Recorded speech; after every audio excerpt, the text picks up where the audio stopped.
I was appointed as Goodwill Ambassador for UN Women 6 months ago. And the more I've spoken about feminism, the more I have realized that fighting for women's rights has too often become synonymous with man-hating. If there is one thing I know for certain, it is that this has to stop.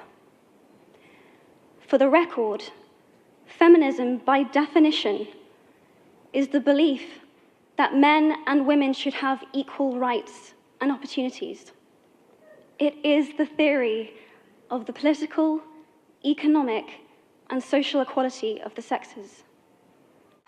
In the policies and the decisions that will affect my life, I think it is right that socially I am afforded the same respect as men. But sadly, I can say that there is no one country in the world where all women can expect to receive these rights.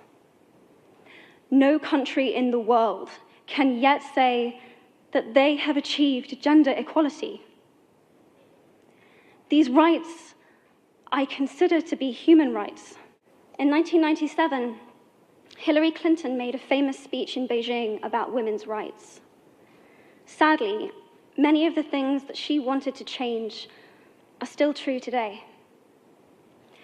But what stood out for me the most was that less than 30% of the audience were male. How can we affect change in the world when only half of it is invited or feel welcome to participate in the conversation? Men,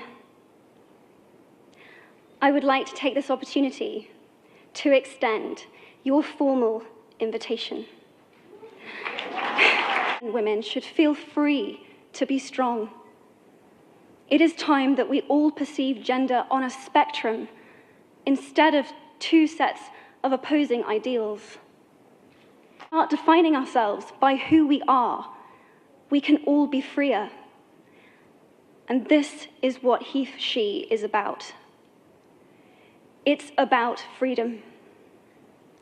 I want men to take up this mantle so that their daughters, sisters, and mothers can be free from prejudice, but also so that their sons have permission to be vulnerable and human too. Reclaim those parts of themselves they abandoned, and in doing so, be a more true and complete version of themselves.